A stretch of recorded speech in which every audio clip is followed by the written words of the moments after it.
So we return to Elysia. When we left off, the Anuk were just finishing up a bloody revolution and expanding into this new island territory. Now 100 years have passed, so it is time to add in our top liked suggestion. We had plenty of wonderful suggestions from y'all, except for this guy. All he did is commit multiple crimes apparently. But thank you for the rest of y'all who gave wonderful suggestions. One of my personal favorites was just add in New Zealand. Just add in New Zealand, the country. I don't know how I would have made that work, but I would have made it work. But our top like suggestion by Rowan Stree 8499, and he suggested to have Dwarven Warlords try to conquer the entire planet. With a whopping 26 likes, no one else came close. That is what we're going to be adding into Elysia.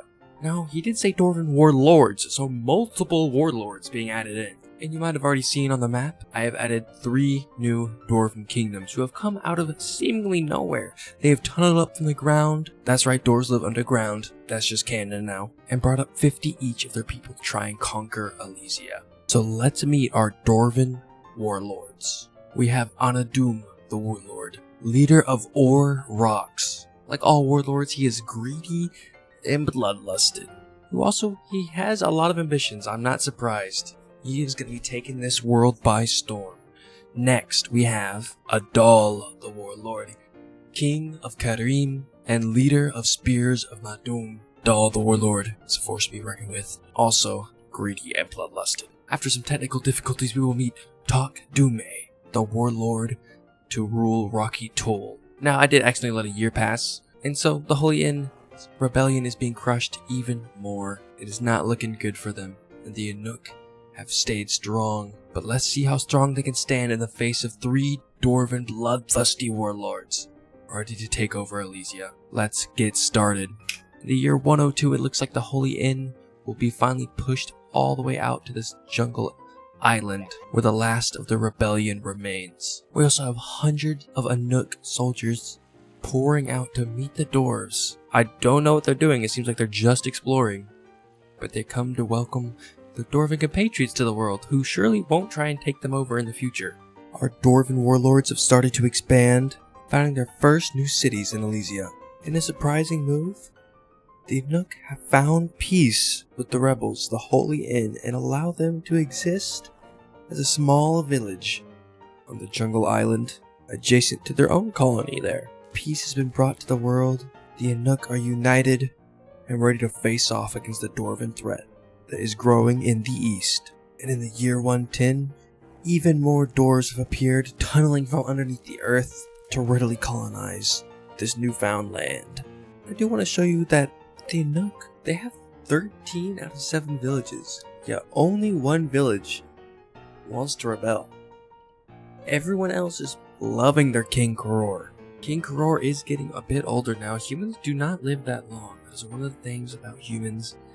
Don't live as long as the other races. And I expect as soon as Koror the king falls, his whole kingdom may split. And so I said, Koror, he decided to let the Holy Inn live, and see the rebellion live on this outcasted island down here in the jungle. Well, he just declared war against them once again in a surprise move to finally put an end to them once and for all. So much for peace. Oh no. And you know how I was saying again how probably was going to be rebellion till Koror fell? Well, I was very wrong in that. The Anuk have split in half, the Holy Inn have taken over the entire jungle island, and the Holy Vu have been founded to fight against the Anuk, side by side with the Holy Inn. Meanwhile, the Dwarven threat continues to grow in the east. The Holy Vu are being led by Pautera, a one-eyed, crippled, wise, paranoid, slow guy who's 75 years old. I have no idea how he got this role, but he is here with his smooth, I'm not going to say that, his smooth wood sword to fight back against King Koror in his efforts to crush the Holy Inn. And it looks like we've only really seen militarists reign. If I'm looking at all the kings, all they want to do is conquer. No one wants to actually bring peace. This is kind of sad. There's no one who is the sound of reason in this world, apparently. We're seeing skirmishes around the continent as war breaks loose. Small battles here and there on the outskirts of villages. Not really any main forces.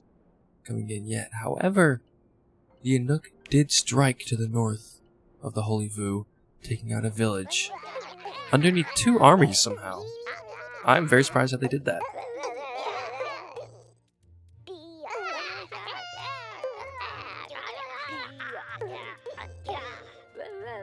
And our Dwarven warlords are finally going to declare war.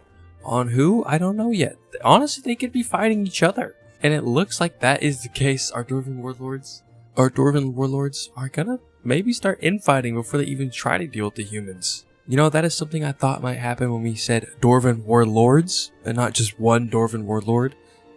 They all want it for themselves. You know what? I said every single person was a militarist leader, but in the Holy Inn, their ruler is an administrator, here to lead his people peacefully and happily, with no traits at all.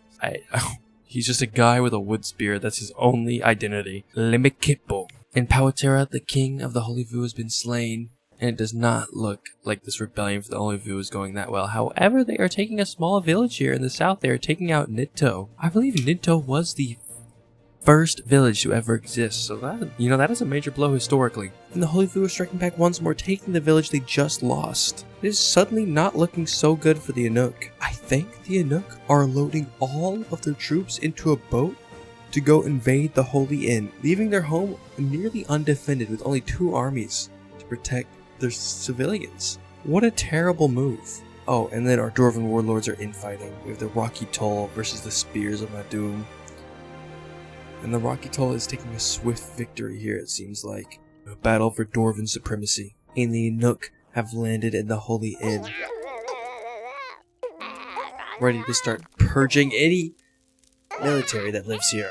They've ended the King Limiko and are invading rapidly. And I'm gonna say it, the Holy Inn had like no army to even take care of them. They were such a peaceful society, they were not prepared for this invasion. And the Inuk are still standing strong. They have actually taken back cities with most of their army dedicated to taking over the Holy Inn. And the Holy Vu are falling. King Karor he knows how to do wars, I guess.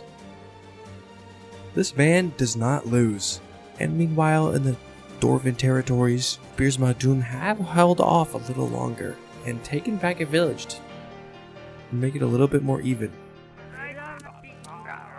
With potentially one little battle here with like 6 Dwarven troops versus the like 2 of the Spears Madum. This is not a very thrilling war. Okay.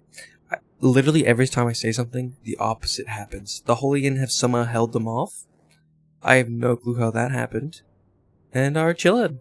They literally had like no army here. I don't know how they did that. I think Karor decided to just draw back his troops to the capital that is being invaded by the Holy Inn in a surprise maneuver. That makes sense. They're going straight for him. They actually might take him out. He's fighting off 3 people at a time. He just killed them all. They have crippled him and taken an eye from him, but King Karor is still standing. The Holy Inn did strike back and take a village. And the Holy Vu is being almost entirely eradicated. King Karor still survives. The Holy Inn are taking even more. King Karor is scared. He is starting peace talks, trying to make peace with the Holy Inn before they keep striking back. Let's meet their new king, King Chicha, another administrator who wields the wood spear, doing right by his people. And the huge clash is ended. The Spears of Madun was destroyed, taken over by the Rocky Toll. Tak Dume, the warlord, taking them out, making Adal just a servant. This warlord of valor and honor has now become just a regular old worker in the Rocky Toll kingdom. In a surprising move, I guess out of desperation, not being able to fight 2 wars at once, Karor has taken a peace deal with the Holy Inn, hopefully for lasting peace in the world. Who knows how long that's gonna last though. And the Holy Inn have come out of this on top. They were just one tiny village. They've consolidated the entire jungle island, and they've even taken back in Nidto, the original Holy Land, I will say that, and Agporo, one of the original villages as well. I mean, King Karor is still alive. There is that's for sure. Whatever deals he's making can't be that bad when he's still kicking. All the other kings have died. Karor still remains. And we actually have a war between the Warlords and the Rocky Toll. It looks like they want to figure out who is the greatest warlord after all. And the Inuk have actually let the Holy Vu survive as well. I'm gonna say it. This is some bad decision making. They let the Holy Inn survive. King Koror let the Holy Inn survive with just one city. And look how that came to bite them. Holy Inn is now a giant thorn in their side. And the Holy Vu might come back to bite them as well. We see the Dwarves battle for supremacy. Who will come out on top? You know, I don't know too much about clans. However, it is worth noting that the oldest clan, founded by Ganawa himself, is led by King Koror right now, the clan chief. This clan is winged, man. The oldest clan, founded by Ganawa in Nidto. That has to be a devastating blow to lose your homeland like that. There's no way King Koror can be happy about that. However, he is still alive. I think he did realize that he can't control all these villages. There's just no way he can control them all, so it was a smart play to kind of separate it out, delegate some power to the Holy Inn, make some peace. Oh no, King Koror has just died of old age, and a rebellion has immediately been started. And as you can see, all the villages are ready to rebel without the King Koror to unite them. This is not going to end well. Okay, I'm a little concerned because Ituchimi has taken over the Inuk, and I don't know where he got this Kingslayer trait from. I don't know what king he killed, but I'm kind of scared he took out Korok himself. Okay, it didn't say that, but I have no idea what king he slayed. It is very suspicious that he took over as clan chief and leader of the Inuk. That's not going to stop this rebellion from happening. We'll just see how he's able to deal with that, though. And the Rocky Toll have been pushed back quite a bit, and as I say that, they are pushing back once again. Maybe? No, as I say that, they switch it back. The Rocky Toll? Oh my god. Talk Doomy, the warlord of the Rocky Toll, has been ended, and I think that's gonna be wraps for the Rocky Toll. Their warlord is gone. Warlords is taking them over. They have, of course, people being led by them, but of course they have a new king, but he's not the same caliber, man. And we have a huge rebellion coming out from the Inuk. The realm of the Chigina has been founded, and we'll see how the Inuk deal with this rebellion. Also, Adal, the warlord, has been ended. I believe the original warlord of the Spears. Yes, because Orvox is led by Onadum, the warlord. So that means there's only one warlord left. Onadum, the warlord, has taken them all out, either through subjugation or bringing them to war and sending them into battle to die. It looks like the Inuk have swiftly put down the rebellion, but sensing weakness, the Holy Inn have declared war on the Inuk. They are not satisfied with what they got. I don't know why. They are just not satisfied. They're willing to risk it all to strike when they believe the Inuk is weak. King Chicha is looking to take it all, and he is struck by immediately taking out Ituchume, the successor of King Koror, who's been replaced by King Ukut. And all the people who are coming to power are the same people from the same clan that Ganawa founded. In a surprise move, the dwarves seem to have found some peace. I guess realizing that there's only one warlord remaining, and there's only one to exist under, and they are looking to make an alliance together. While the Inuk and the Holy Inn duke it out, right here in the Battle of Ogpuro, in this mountain pass.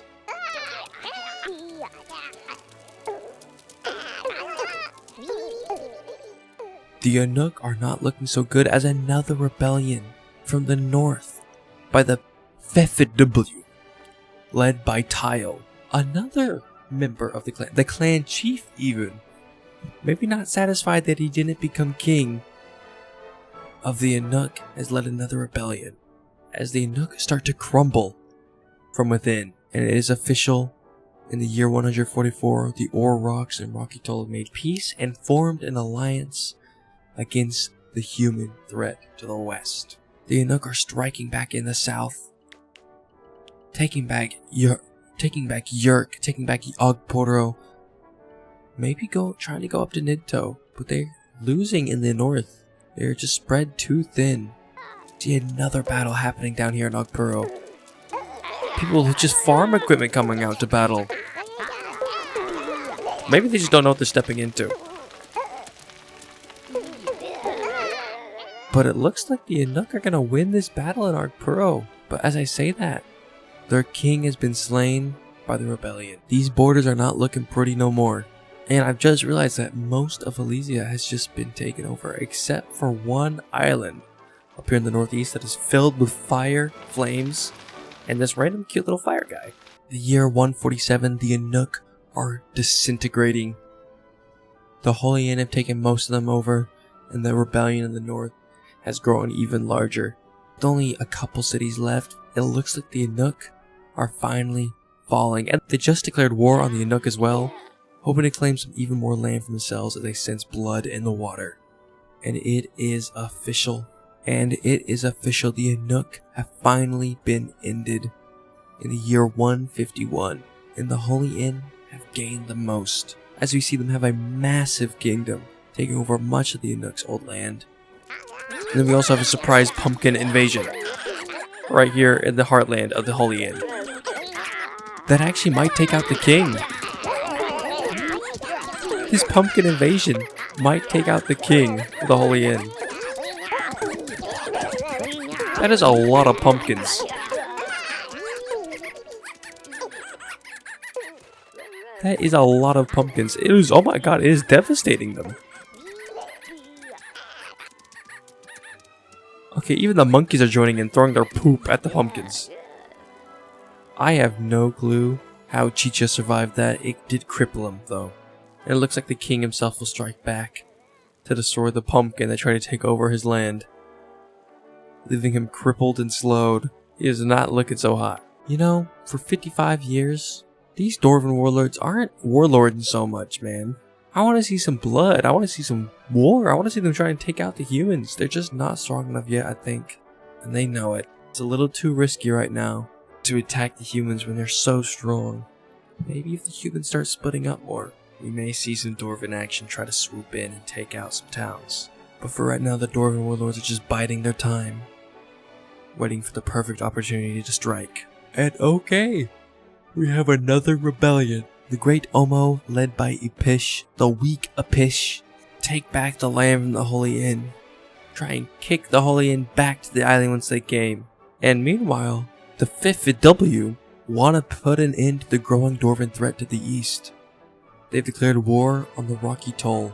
The Great Omo have struck hard in the mainland, taking a lot of the land away from the Holy Inn. However, there is a large invasion force in the north, and they're going to try to regain as much land as they just lost. The Rocky Toll have been eliminated from the north, and they're rapidly falling. Their allies barely able to help. You know, the weaponry just isn't as advanced as humans right now, but they're able to hold them off so far. Yep, and the Holy Inn have taken a lot of their land back. All they had to do was actually get their invasion force to the mainland. Okay, a lot of war is happening right now.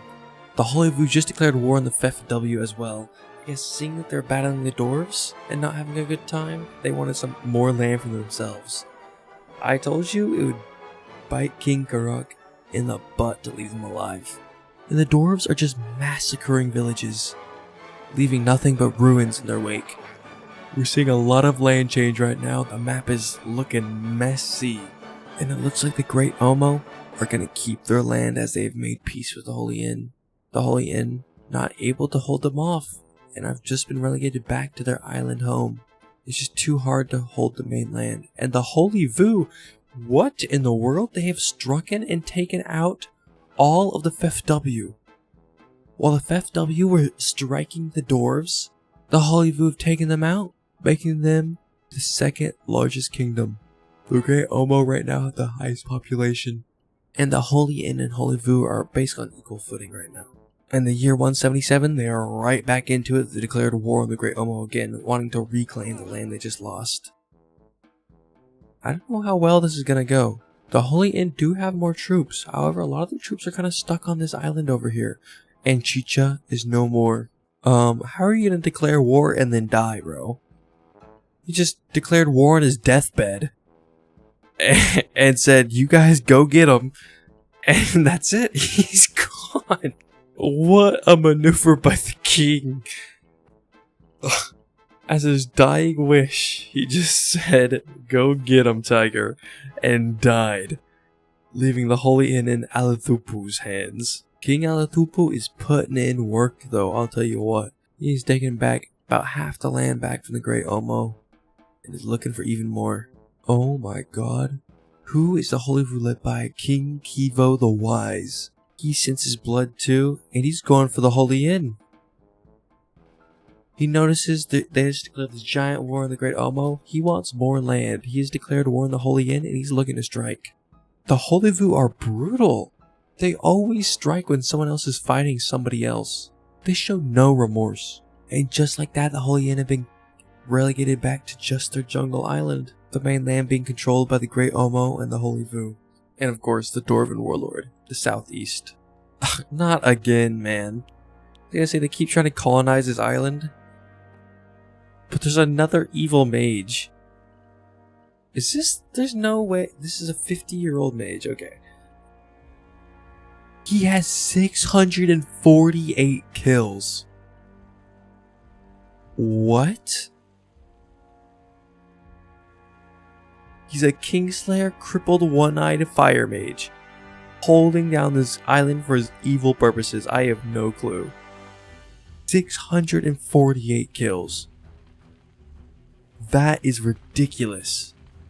Futul Waza and the Holy Inn have landed a naval invasion to strike back and take back their homeland of Ogporo. But as they do that, they are being invaded themselves by the Great Omo. They have left their home defenseless, and Shashuad has been taken over, and Aliupu has been taken out, the king of the Holy Inn, and their capital is even falling right now with no one to defend. The Great Omo are just rolling in, and the Holy Vu have landed there as well. They're taking out this jungle island. Sure, they take a city here, but it's already being taken right back over. The Holy Inn are collapsing. Look at this massive naval invasion by the Holy Vu into the southern island. The Holy Inn only have 2 villages left. One they just conquered, and one on the jungle island. They tried to settle on the island, but the fire mage said no. No one can build here. It's not allowed. Where in the world did he go? I should have favorited him. As the army marches in from the Holy Vu, the Holy Inn have been kicked back to only just 1 village remaining. Will they somehow find peace before they are destroyed? Or will they found another small village up here in the island? It looks like it's finally being colonized. I don't know where the fire mage went. But we only have 6 more years remaining until the century turns, and we add another suggestion. And boy oh boy, the Warlords have just declared war on the Holy Inn. Oh wait, the Holy Inn has just been destroyed. It doesn't matter. Well, of course they declared war on them. Oh wait, no. Still got this tiny village up here. They just love their islands for some reason, man. The Warlords just declared war on 1 village left for the Holy Inn. But oh my god, the Holy Vu are massive. And they have a diplomat. But the Holy Inn have been officially ended, leaving just the Holy Vu and Great Omo of the Kingdom races. And we have our Dwarven Warlord still brewing in the southeast. I wish he had done more. But, there's only so much you can do with the population I gave him and the technology they had to build. But it's definitely adding some interesting scenarios that may come up in the next century. Everything seems to be chilling right now. So let me just remind you, every 100 years, I'm going to add a new suggestion. So leave your suggestion in the comments below for this next 100 years. We're going to be in the 3rd century after witnessing 2 centuries here in ELYSIA. And there's going to be plenty more to come. We're going to keep building this world together. Looks like the year is ticking down, year 199. And we're going to head on over to year 200. There we go. Still in the Age of Hope. We have the Holy Vu. I was going to tell you they're king, but he just died. So I guess we're going to see what happens to that kingdom when we return. I'm sensing another rebellion is going to be brewing. We have the Warlords led by Onodum the Warlord, who has taken out all the other warlords, leaving just him remaining. We'll see what he plans to do in the next coming century. Thank you for watching. Leave a suggestion. Top liked one gets in the next video. I'll see you next time. Peace.